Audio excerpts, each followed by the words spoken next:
Brothers and sisters, this is Lucas, and welcome to HFED 340 Week 2 Instructor Notes. I apologize on the first one I uploaded. For whatever reason, I can't get the sound to work. So we're taking two. Sometimes we have to do to try and get everything to work the way we want it to be. So there's a couple things I want to talk about. First, we want to review some things on due dates and assignments, and then let's dive right into Week 2 because there's a little more information I want to talk about there that I feel like is important to try and convey. So let's see where we're at. Over here, we can see real quick, there's a lot of questions with due dates. I want to show you the easiest way, in my opinion, to see the due dates on things. So just come over here to the Content tab at the top, and then go ahead and click on the week, so in this case, Lesson 2.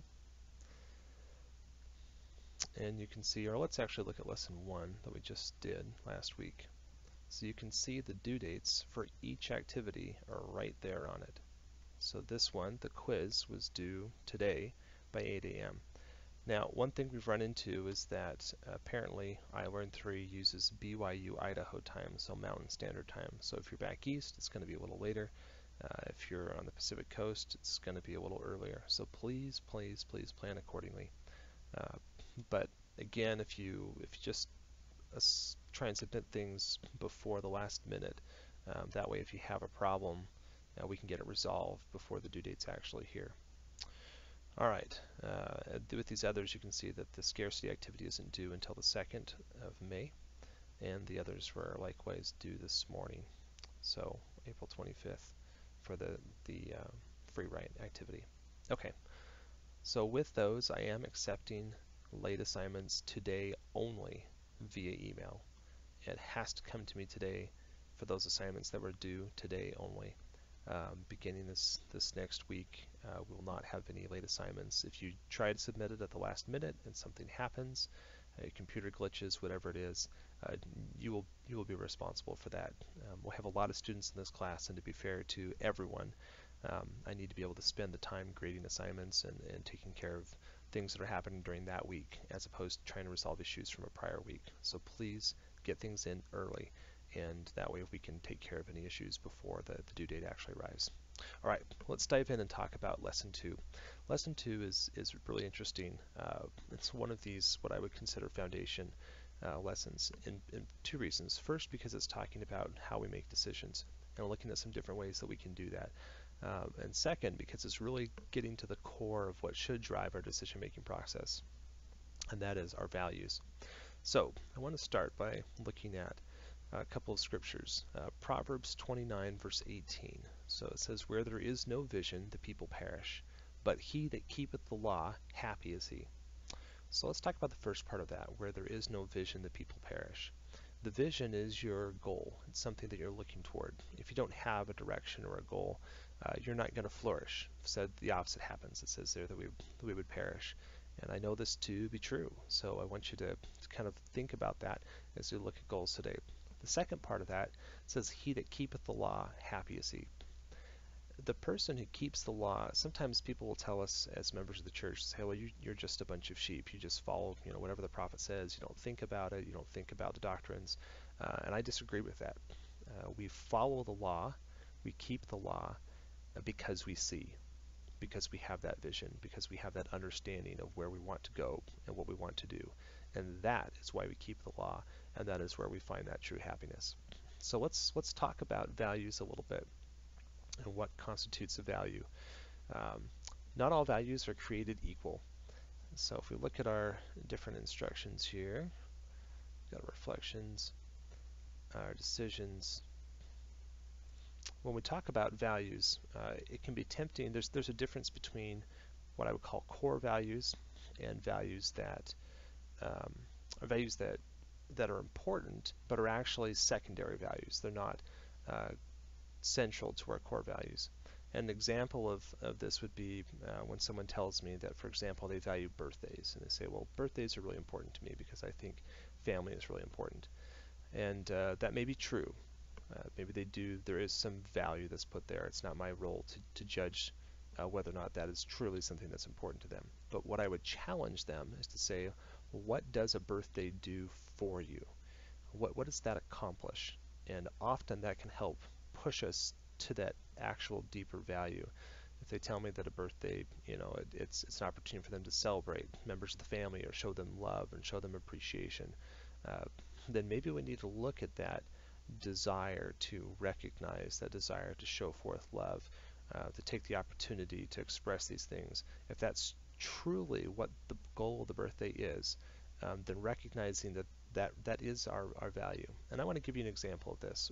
For a long time, I had listed that family was one of my values, and families are important to me.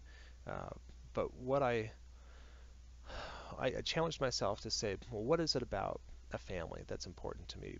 What is it that I'm really looking for here? And the the answer kind of surprised me. Uh, the more I looked at it, the more I realized that what I love about a family is that sense of belonging that comes, knowing that my wife accepts me, that she encourages me, that she supports me, knowing that I can go to her with questions and challenges, knowing that my children love me. And that sense of belonging I found extended beyond just my family. It extends to, in some cases, people I work with at church callings or at work, and in that belonging, that value of needing to belong, needing to be understood, needing to be appreciated, being part of that larger group, I realized is also what drives me to look back towards my Father in heaven. That desire to be part of the Savior's fold, and that desire to stand before Him at the judgment bar and know that He accepts me and that I have been forgiven and that I belong to His fold. That recognition for me had consequences, positive consequences in my life, as I began to reevaluate not just doing things because family was important to me, but doing things in such a way as to strengthen that feeling of belonging within my family. Instead of just playing a video game with the kids or something, to now we'll do a lot of role playing and other types of activities that give us more opportunities to engage one-on-one, and opportunities to talk about different situations that might come up and explore how they would do something. And the result has been really positive for me. My relationships have been strengthened with them significantly, and it was a real eye-opener. So I would encourage you, when you think about what's important to you, to push a little hard on it and ask yourself, what is it about this that makes it important? We say that I value being a provider for my family. Is that because you want others to respect you, to respect your capacity to meet their needs? Is it because you want the security that you feel like that brings, whether it's security emotionally or financially, just the stability? Push a little harder against that. When we talk about the values and decision making, often when we make decisions that are not consistent with our core values, we are displeased with the results. And that's how these two things are so closely tied. When we make a purchase, if it doesn't really tie into some of our values, we're less likely to be emotionally vested in it. We may be more apathetic or displeased with the end result on it than if that purchase is directly tied to something that we are trying to do that genuinely is important to us as a core value. And trying to tie those activities to our core values then is important. And the same goes for our goals. Our goals should reflect our core values. I'm not going to make a goal that says that I want to belong to my family, but I am going to make goals that reflect having date nights with my wife, and goals that reflect taking the time to play with my children or find out how their day was. Those types of goals, because they support and lead to my core values, are ones that I am more likely to accomplish and ones that will be more meaningful to me as I push forward for them. So as you consider goals for the semester, even though they're financial goals, find a way to tie them to a core value and you will be more successful. The other thing is, if there's more than one person in your household, if you have children, if you have a spouse, recognize that their values are not going to be the same as yours. And even if they say something like family is really important to them and you say family is really important to you, it might mean something a little different to them. So I'd encourage you to take the time to kind of feel that out with the other members of your household. And where there are differences, recognize those if it's important for one person to feel like maybe their value is self-improvement, and so they're always looking to learn new skills and improve themselves, that can be a very positive thing. But if the other spouse doesn't realize how important that is to them, and they may not support them as much in their endeavors to improve themselves, um, like they would if they recognize that this is something that is fulfilling to my spouse and makes a difference. Now, it doesn't mean it's an excuse for them to spend all of their time focused on self-improvement, because their spouse has needs as well and values too. But we have to come to an understanding of what those are and then work together to support one another to try and meet those different values and needs.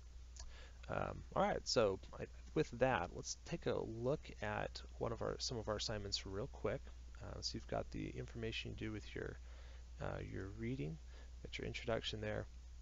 With the consumer decisions, please go through the activity instructions. It has a lot of information regarding the decision-making process, understanding kind of why we do things, that in general we make decisions because we think they're going to be of benefit to us, that the net of the whole decision will be a benefit, and clarifying that it's an important decision, how to analyze our goals, and using some different decision-making models. When you look at decisions that you make, again, if you try to focus some of these towards value or a goal that you have, a goal that supports your values, it will help. It will help as you try and analyze what's really important, what's really a want versus a need, because your needs will genuinely move you towards your values. And then moving through that process of gathering the information up to making and evaluating the decision. Also consider some common mistakes in decision making and recognize that we all do these. And then as you participate in the activities during the week, to not be afraid to admit that we've made mistakes. Making mistakes in finances does not mean failure. If you've made a mistake and you recognize it, that means progress. That means we can make an adjustment and move forward. Failure in finance is when we choose to do nothing. When we make a mistake and we walk away. We say that something doesn't work and we quit. And that is failure, as instead of making the adjustments and moving forward. Learning to manage our time and our resources. All right, let's get over here real quick. With the other activities, I really want to stress that so we've got our values and goals activity here that you need to submit that information on. This is due this next Monday. So when you consider this, I would encourage you to push hard on that and try to get to some of those core values and be honest and identify it. It's not because I want to know your deepest, darkest secrets. It's because I genuinely believe that when we begin to understand some of our core values, that it changes the way we do things and that it's a benefit to everything that we can choose to do. Write it up again as a short essay. So it's not just answering things one at a time. For this section here, we're identifying one of our most important lifespan goals, saying how it's a goal and why, giving you a format and showing how those steps will influence the decision you make. But you're doing that in the form of an essay, not just answering one or the other. These things are a little bit more straightforward. The step one is not necessarily an essay, but just a paragraph for each bullet point. Okay? All right, so we have that's due next Monday. Now, we also have this activity here, and it is due very, very soon. So when we talk about a recent decision that we had made, that initial post is due tomorrow. You've got to have that done tomorrow before midnight Eastern or Mountain Standard Time. So don't wait. Get on that right away. The second step for that gives you till the end of the next week, this next Saturday, of this week, and you've got time to answer other students. So please don't wait on it. Get that up right away so you can begin that discussion. And even though only one answer is required, I would encourage you to look for opportunities to really help other students think about the decisions they've made and be willing to go out on a limb a little bit, ask questions that are meaningful, and think about the opportunities that are there and the insight that provides. Okay, the final activity here, of course, is the free write. With the free write, I would challenge you to really open up. It can be easy to sit down, it says to type for 10 minutes, and just to get bogged down and not really do much actual typing. And I'd really encourage you to open up. Try not to concentrate on having some huge life-changing experience that you're trying to share, but rather thinking about the different things that you've learned during the week. And if you've taken the opportunity to see some of those, please, let us know, put it out there. But talk about what works, what doesn't work. Talk about the concerns that you have. And as your perspective on money changes, I hope we begin to see some of that in the free writing, learning the way we spend, the way we act, and being honest with ourselves and recognizing when some of those activities are not necessarily positive really is that huge step for us in trying to move forward. But that requires you. You are the expert on the way you feel, the way you spend, and the things that you know, the things that you see. And so you're the one that needs to provide that feedback for us. So take the time, please, to type for the full 10 minutes if you can. And not if you can, to type for the full 10 minutes and really try not to self-edit, but just let your thoughts flow and then come back and briefly edit it before submission. I appreciate the work that you've done, those that have supported assignments in advance, and those that have reached out to me with questions and things before assignments are due. I hope you feel like that I am engaged and that I'm interested in each and every one of you being successful, because I truly am. I love you, and I look forward to seeing you again throughout this week. Assignments for these first couple of assignments or grades for the assignments should be showing up shortly. So I want to close with one final scripture, Matthew 6:22 through 23. And it says, "The light of the body is the eye. Therefore, if thine eye be single, thy whole body shall be full of light. But if thine eye be evil, thy whole body shall be full of darkness. If therefore the light that is in thee be darkness, how great is that darkness?" That light of the body is the eye. That idea that the things that we focus on, the things that we look to, I can't focus on two different things at once. I have to choose one. And the more time I spend on it, as it says there, it fills you. So if you focus on things that are positive, if you focus on those core values, it will fill you. Those things will fill your life, and those around you will be able to see what's important as well. And likewise, if we focus on things that are not as important, they will still fill our life and can negatively impact us. Again, the kind of that difference of core values, of what genuinely needs to be of greatest importance and benefit to us. Have a great day. Sorry this is a little bit longer, but again, I love each and every one of you. I look forward to seeing your additional discussions and things this week.